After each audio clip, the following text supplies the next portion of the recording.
Good afternoon. My name is Melissa Erickson, and I am the Medical Director of the Cancer Survivorship and Supportive Services Program here at the UC Cancer Center. Today, I am so honored to introduce today's speaker to you. Dr. Emily Tonorezos completed her undergraduate studies at Dartmouth College, followed by medical school at the University of Rochester School of Medicine. She trained in internal medicine at Columbia Presbyterian, where she also served as chief resident, followed by a master's in public health at Johns Hopkins.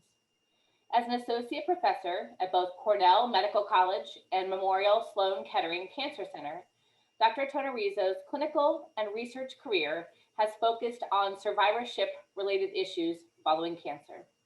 Specifically, her research focuses on cardiometabolic consequences of cancer therapy, childhood and young adult cancer survivorship, diet and nutrition, and care coordination for this population.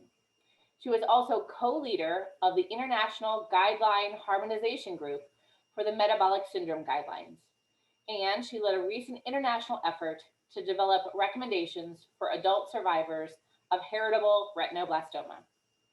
This past fall, Dr. Tonorezos was named the director of the Office of Cancer Survivorship, part of the Division of Cancer Control and Population Sciences at the National Cancer Institute.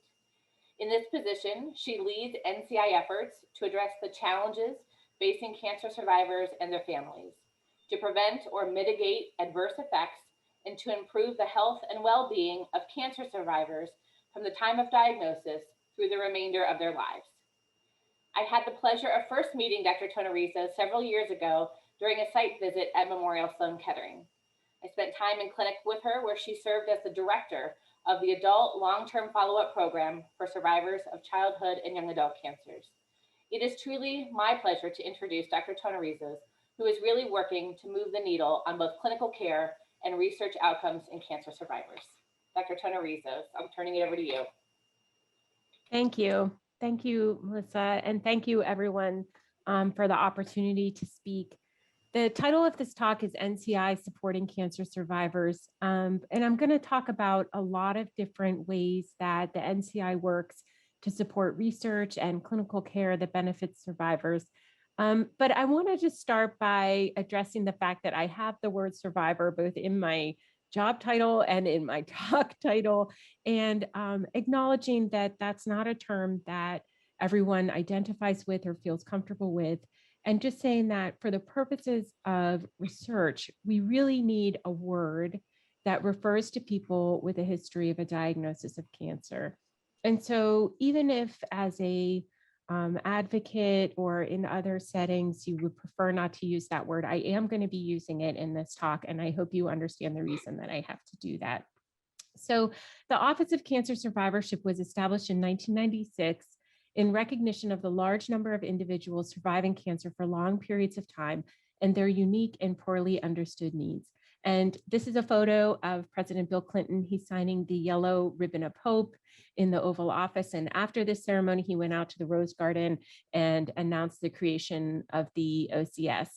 But actually, the survivorship movement had been going on for quite a number of years by the time that the office was created. And actually in 1994, Justice Sandra Day O'Connor, who was a breast cancer survivor, spoke about the universality of the cancer experience at the National Coalition for Cancer Survivorship meeting. And you can see her talk on C-SPAN on the internet. It's pretty cool. She said, she spoke about the universality, but at the same time or a few years earlier, Dr. Fitzhugh Mullen, who was also a cancer survivor and a physician, wrote that despite success on the treatment front, we have done very little in a concerted and well-planned fashion to investigate and address the problem of survivors. And it was 1985 when he said that. So the office itself supports research that both examines and addresses the long and short-term physical, psychological, social, and economic effects of cancer and its treatment among pediatric and adult survivors of cancer and their families. And pictured is a graphic of cancer survivorship expertise that we use on the Office of Cancer Survivorship website. The definition of cancer survivor really starts at the time of diagnosis. And this is a definition that we adopted from the National Coalition of Cancer Survivorship to define the population and to move away from the term cancer victim, which was actually the common terminology at the time that the NCCS first met to discuss this issue. So when we think about the cancer control continuum, we can all agree that cancer survivor starts at the time of diagnosis and goes through the balance of life. But I want to talk about that inflection point that happens for many survivors at the end of treatment.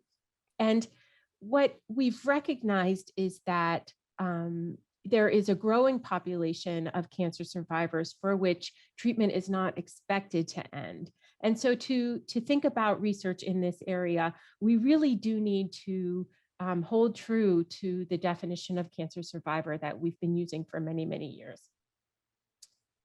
This is an acknowledgement of the growing population of survivors who are living with cancer, survivors with advanced and metastatic cancer, a population that's growing in number. This slide is just one example of an estimate of the number of women with metastatic breast cancer, either at diagnosis or with recurrence or progression of disease. And as you see, the population is growing very rapidly over the last 25 years. So in light of all of that, my immediate predecessor, Dr. Deborah Mayer, who was the interim director of the Office of Cancer Survivorship, worked to update our definition. And just as before, she said, and we said, that an individual is considered a cancer survivor from the time of diagnosis through the balance of life. But then there is this second part that was added. There are many types of survivors, including those living with cancer and those free of cancer. This term is meant to capture a population of those with a history of cancer, rather than to provide a label that may or may not resonate with individuals. And that is really the point I was trying to make at the start of my talk.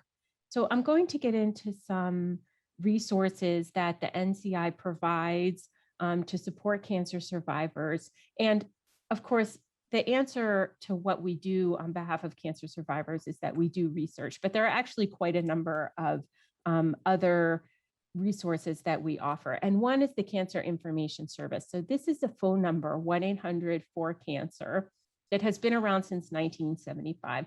And actually in more recent incarnations, there's also a way you can interact with chat or with email with the 1-800-4-CANCER hotline. It provides the latest, most accurate cancer information to patients, their families, the public, and health professionals. And it's a way that the NCI can interface directly with the public and respond to public inquiry.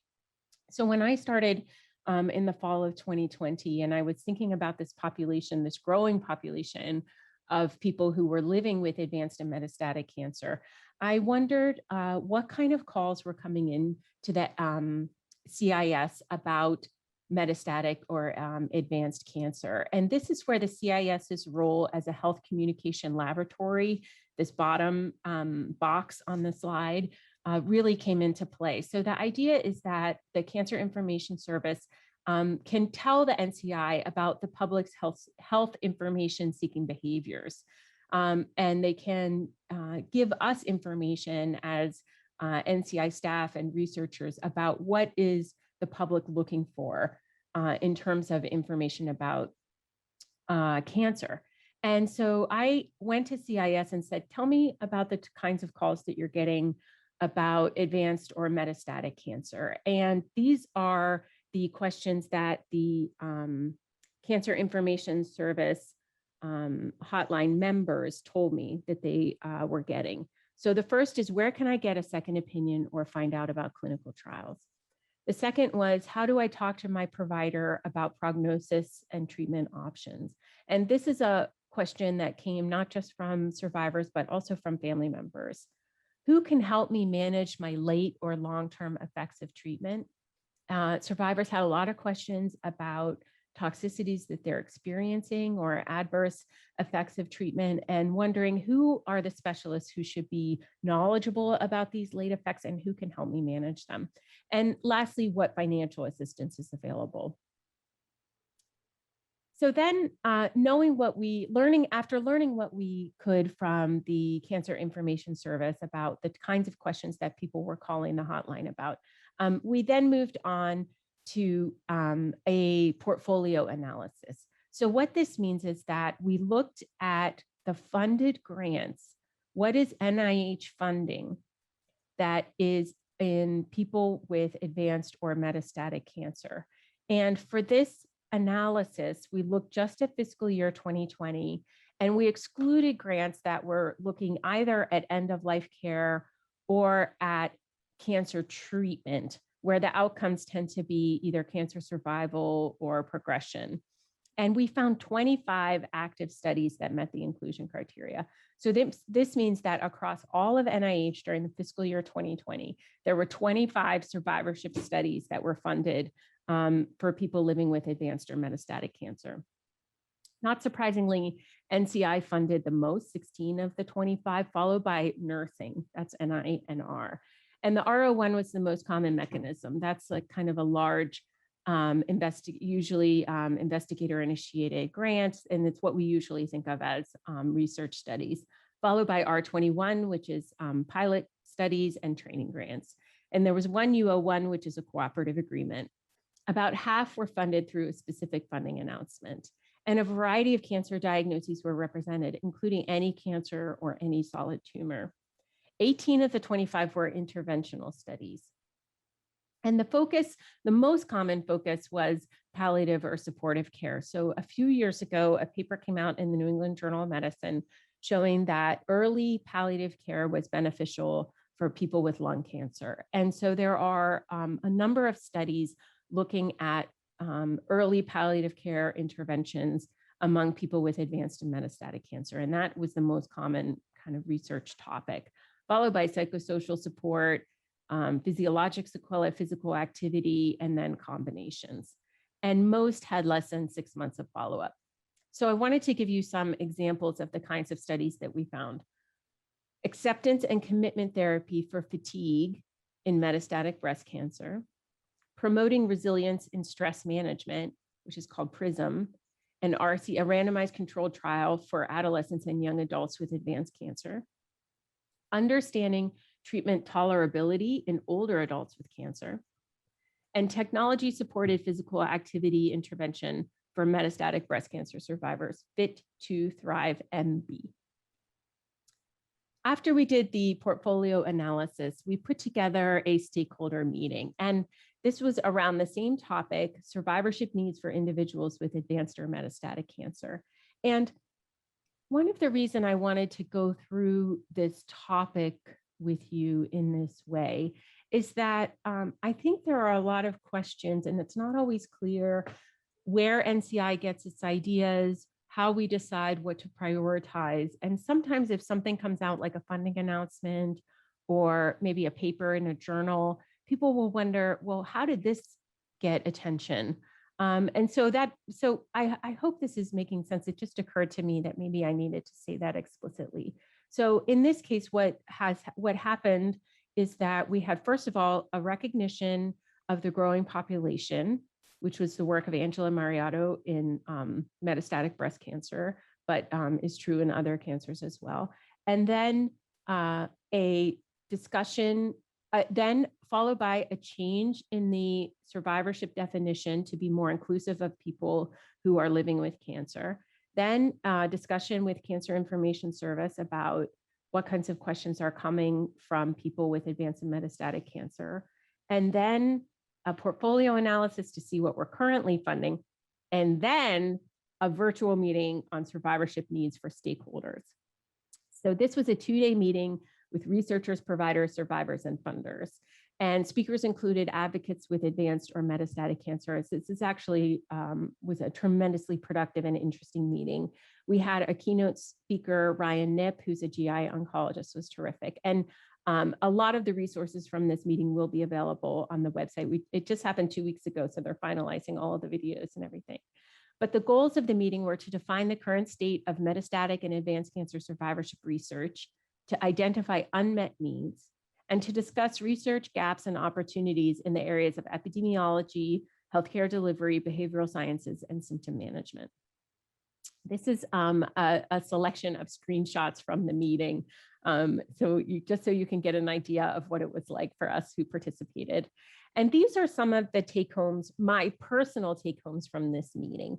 So first of all, survivors said that they are very often left out of clinical services for survivorship. So if you have metastatic or advanced cancer, there might not be support groups that you can join. There might not be a survivorship program that you can join, and there really is a feeling that it's unfair to exclude metastatic or advanced cancer survivors from clinical survivorship care. There is a huge burden of care coordination on this population, where they're going from provider to provider, and this ties in with this issue of a lot of explaining. And we talked quite a bit about the fact that as these survivors are moving from setting to setting, including inside and outside of healthcare settings, they have to explain both their diagnosis, their treatment that they're currently getting, but also actually their prognosis. And many times, survivors with metastatic and advanced cancer are sitting in healthcare settings telling a healthcare provider and informing the healthcare provider about the cancer that they have and the treatment that they're getting and the expected prognosis or longevity with that diagnosis and treatment, which just seems intolerable to me. So we talked a lot about that during the meeting. There also is an overall lack of research and evidence. There is a craving for information about health behaviors on the part of survivors who want to know, what can I be doing in terms of exercise, diet, alcohol, maybe cannabis to reduce my risk of progression or to help keep me healthy and feeling good, lack of fatigue, those kinds of things.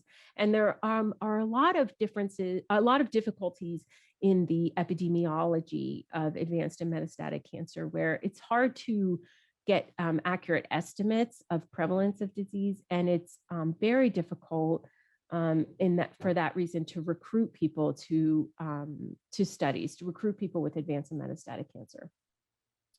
So I want to shift gears just for a second and talk about the STAR Act, which is another place where advocacy has had a tremendous role. So the STAR Act is the Childhood Cancer Survivorship Treatment Access and Research Act. It authorizes biospecimen collection, cancer registry infrastructure, and most importantly for us, research to improve the care and quality of life for survivors. And the STAR Act, when it was passed, was really after years of advocacy on the part of childhood cancer survivors and their families, calls, letters, meetings, petitions, speeches, Hill days. It went on really for years. And when it was passed, there was a huge celebration. This is a photo of Capitol Hill for Childhood Cancer Action Day in 2018, which is really just one visual representation of the number and the strength of the advocates who worked to get the STAR Act passed. One of the things that was funded through the STAR Act is an HRSQ technical brief, which we recently reported on, for barriers and disparities in pediatric cancer survivorship care. So the NCI, using STAR Act money, can commission the AHRQ to give us an overview of the existing evidence and forthcoming research relevant to disparities and barriers for pediatric cancer survivorship care, and to identify open questions and offer concrete guidance on the research. The technical brief came out about 6 weeks ago, and what they described was that there are only a very small number of studies on disparities in childhood cancer survivorship, and an even smaller number of studies on barriers. All existing studies focused on individual provider or survivor factors, such as knowledge or distance to the cancer center. And there were no studies of policy or organizational factors that contribute to barriers in care. So maybe I'll just take a moment to explain what that means. So we know that that childhood cancer survivors are lost to follow-up and often are not coming back for their recommended care.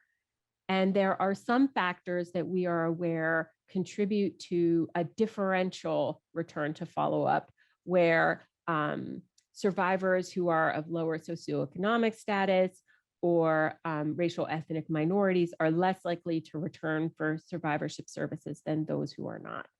And there are some factors like knowledge on the part of the survivor or knowledge on the part of the provider that contribute to these disparities. There is also a well-known barrier, which is distance to the cancer center. And so the farther away you live, the less likely you are to return for survivorship follow-up care. But there are other levels of issues that contribute, and we have no studies on those levels. So, for example, is there an organizational factor such as you have to get your ultrasound and your biopsy on 2 different days? Something like a policy or a procedure that makes it very difficult for childhood cancer survivors to get the recommended follow-up. Something that is happening at the cancer center or in the care setting that is contributing to differential follow-up or segregation in the types of patients that are coming back for follow-up. So very quickly after this technical brief came out, we put out a call to cancer centers to give us some, propose some studies on organizational factors that could be contributing to disparities in outcomes among childhood cancer survivors. So we went to the cancer centers and we asked them, give us some observational studies or pilot intervention proposals focused on understanding and or addressing disparities in outcomes related to organizational, health system, or community level factors. So let's move away from provider or survivor knowledge or distance from cancer center. And let's talk about what are we doing as an organization? And this, sometimes people call these structural factors. That word can be kind of confusing. So we tried to call it organizational health system policy and procedure. And we offer $150,000 for 1 year, and the applications came in just this week. I got the list today, and I'm very excited to see what kinds of projects are being proposed. The other thing I wanted to mention was a funding announcement that came out last year called Addressing Gaps in Knowledge Utilizing Cancer Survivor Cohort Studies. And the reason I want to talk about this funding announcement, which I also mentioned in my research talk this morning, is because I really believe that this is the future of survivorship research and that we need to invest in long-term studies and resources. And that one of my goals as director is to emphasize not just, in some cases, you need a quick fix. We had an HRSQ technical brief. We put out a call to the cancer centers, and you get something very rapid when you do those types of initiatives. In other cases, you really need to invest. And this is a case of, this is an example of investing. So the goal of the RFA is to support prospective cohort studies that identify clinical, lifestyle, genomic, and other factors that affect health outcomes for cancer survivors. And we got 3 studies from this funding announcement so far. One is on immune checkpoint inhibitors. It's called DIRECT, and it's from Song Yao at Washington University of St. Louis. And what they're going to look at is disparities and racial differences in checkpoint inhibitor immune-related adverse events, treatment patterns, and short and long-term outcomes.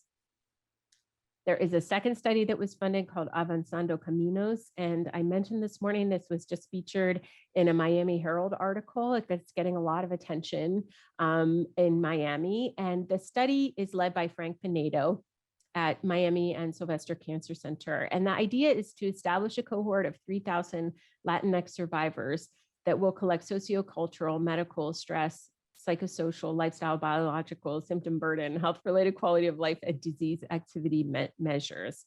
And they are looking for a variety of diagnoses among adult diagnoses among people, Spanish-speaking populations from a variety of countries. There is a third cohort study that was funded, a second Spanish-speaking survivor-focused cohort study, but this one is in childhood cancer survivors, and it comes from Michael Schur at Baylor College and Texas Children, where they're looking for pediatric cancer survivors who are Spanish speaking and come from 5 participating centers in Texas. Okay, the last thing I want to do is just mention, I do want to make sure we have plenty of time for discussion and questions, but I just wanted to mention a couple of things. First of all, I'm often asked about health behavior and lifestyle recommendations for survivors. And I think that it's important, first of all, to acknowledge that we don't have a lot of research in health behavior interventions among people living with cancer. But there are some recommendations that are evidence-based that apply for all survivors. So first of all, maintain a healthy weight. Easier said than done. Number two, be physically active.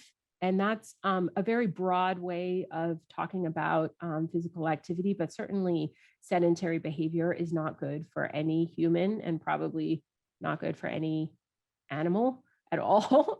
You should avoid alcohol and tobacco. Something just came out from the European, from the World Health Organization in Europe, which says that there is no safe level of alcohol consumption for people with a history of cancer. And I think that we're going to see recommendations moving in that direction in this country as well. You should, if you can, eat a plant-based diet or as close to it as possible. And it's probably best not to eat at night. That's a whole nother talk, but there is a growing body of evidence on circadian rhythm and how eating at night contributes to dysregulation in the body system as you're signaling to your body that it's daytime instead of nighttime. And it's probably better for all humans. These are good recommendations for all humans, but for cancer survivors in particular, to try to eat during only during daylight hours. Get a good night's sleep. That fits right into the circadian hypotheses as well, and seek support. And if you're not sure where to turn, I strongly recommend that you just call that 1-800-4-CANCER phone number, because they will be able to help you get connected with resources in your area. I just wanted to mention a few other things. We have a revamped and continuously updated website at the Office of Cancer Survivorship. There is also through NCI something called Physician Data Query, which you don't need to be a physician to use, but which will give you some very accurate information about different types of cancer treatments. So if you're wondering, for example, what kind of drug is adriamycin, you can go to the Physician Data Query and get some information on it. And rather than using Google, you can be sure that you'll get accurate information if you use the PDQ. And lastly, I want to mention the NCI Advocacy Office. If after hearing this talk, you're thinking that advocacy does a lot in cancer survivorship, and there are certainly opportunities to do even more, and I would strongly encourage you to take a look at the website or just email NCI-advocacy@nih.gov, or you can look on Twitter at NCI Advocacy. Thank you.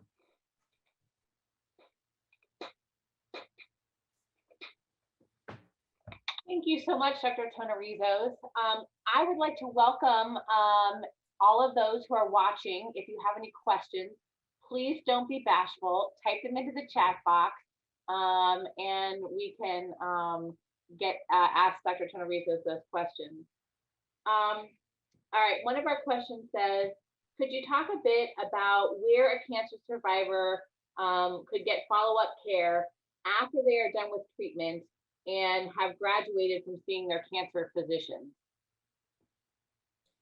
So a person who has finished treatment and has graduated from their cancer team is going to be cared for in the community for the most part. And that's probably the most common place that cancer survivors are getting care, which means a general provider in the primary care provider in the community, either an advanced practice provider or a doctor.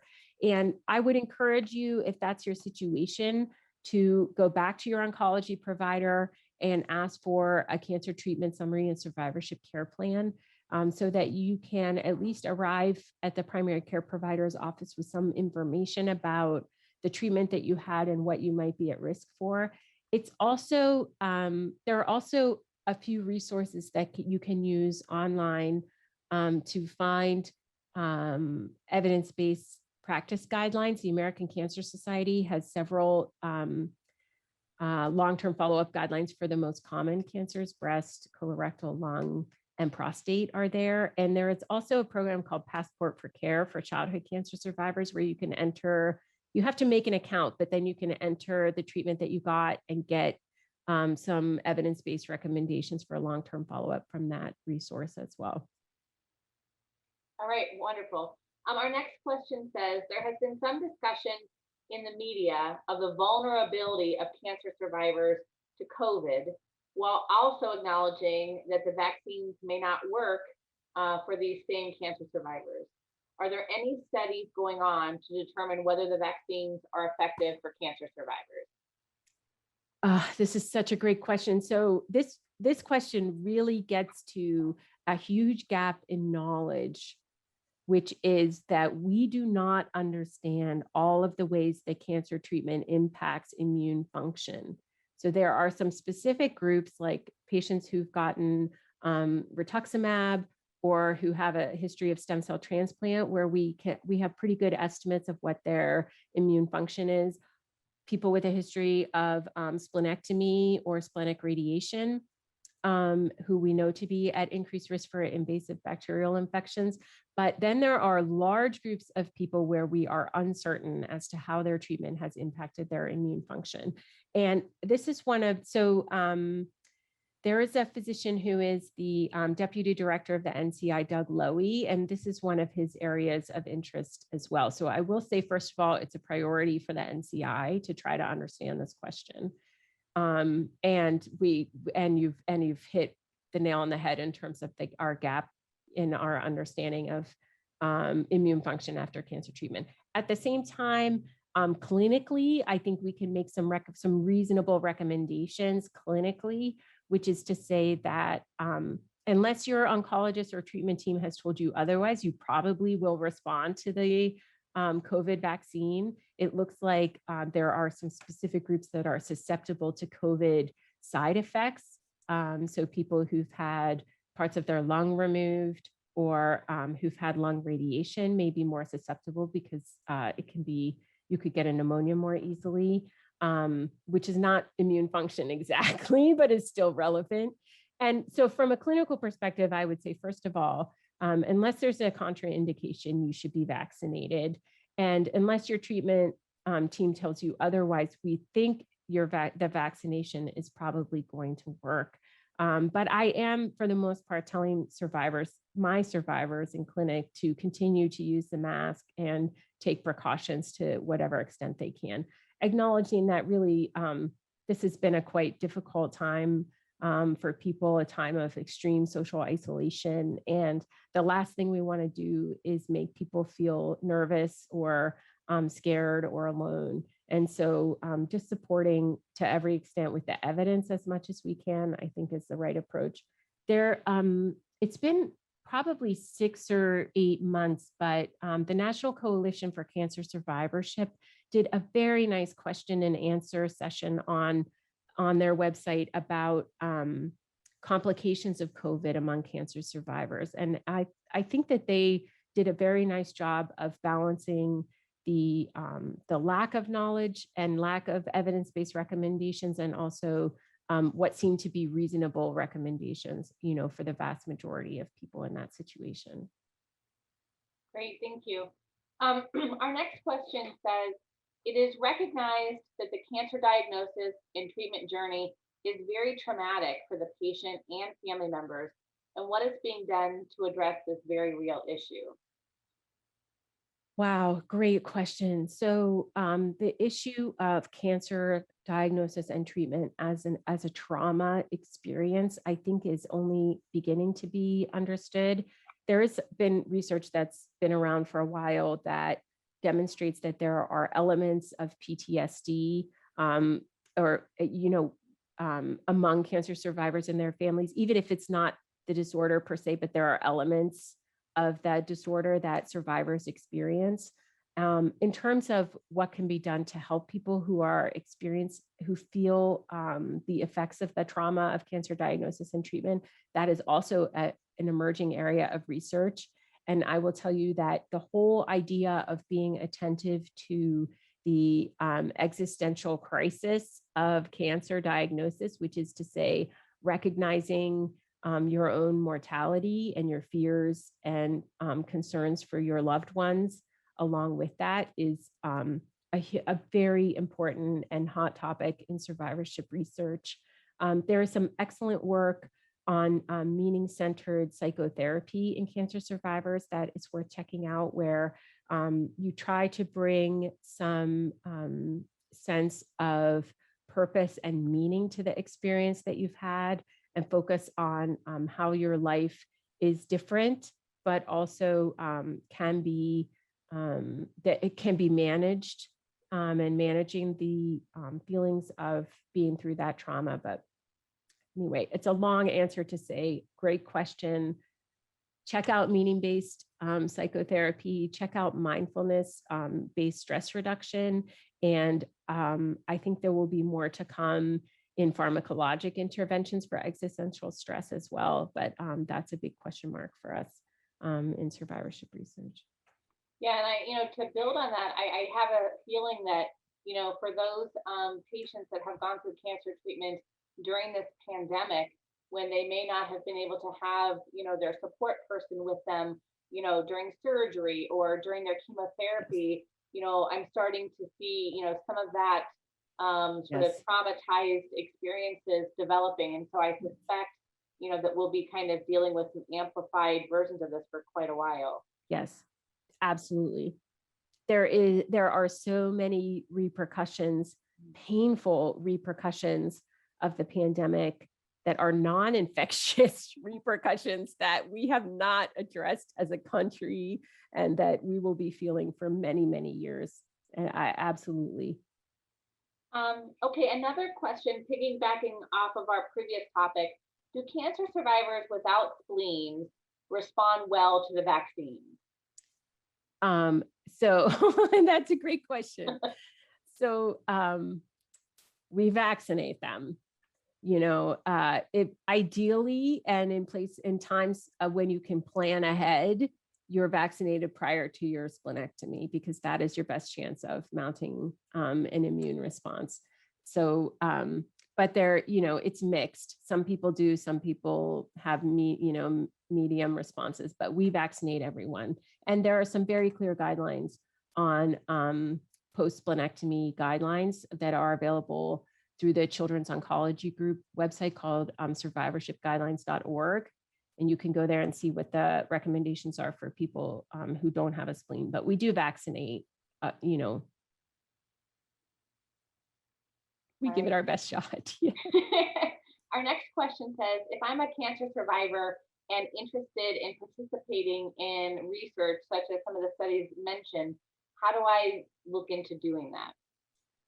Great question. So this is, I think, where the survivorship advocacy movement is going to be incredibly powerful. So there was a recognition years ago by Susan Love, who is a breast cancer surgeon and researcher, that many, many women wanted to participate in research, but did not know how to get connected to clinical trials or studies that are going on in breast cancer. And so she created a group called Army of Women, which is now called something like Love's Breast Cancer Army or something like that. It changed names slightly. But anyway, that is just I think the tip of the iceberg in terms of what survivors are telling us in terms of their desire to be involved in studies. If you're wondering about something for yourself, the best place to start is 1-800-4-CANCER, because they actually have access to that clinicaltrials.gov website, which can be very overwhelming if you just start there and start searching. It's extremely scientific and not very user-friendly. So the Cancer Information Service is a great place to start if you're looking for clinical trials for yourself or a loved one. But in terms of participating in research, I think we're going to see many, many more opportunities for survivors to volunteer themselves in very meaningful ways to participate in research. And I'm really excited for that. Fantastic. I just wanted to quickly, put a plug in, a question was asked about, how do I get in touch with services? I think we're very lucky here in Cincinnati that we have two wonderful programs. The first being at Cincinnati Children's Hospital, where we have our long-term survivor clinic. So this is for individuals who've been diagnosed with childhood, adolescent, or young adult cancers. Many of whom were treated at Cincinnati, but you don't have to have been treated at Cincinnati. And we put together sort of that treatment summary and care plan that Dr. Tonorezos mentioned. And then we follow our patients annually, really forever, and we have a great team. We have two pediatric oncologists, a nurse practitioner who see our population under the age of 25. And then I see our folks that are 25 and up to kind of help address a lot of those long-term issues. And then our second resource is at the University of Cincinnati Medical Center, where we see folks diagnosed with adult onset cancers and can do consultations to provide the treatment summaries and care plans, as well as to provide a variety of supportive services that range from exercise to nutrition to lifestyle medicine, sort of just to name a few, to really address some of these long-term needs. So without any additional questions, I would really like to thank Dr. Tonorezos for giving up her time to speak to our patients about the exciting opportunities surrounding survivorship and research. Thank you. Thank you for having me.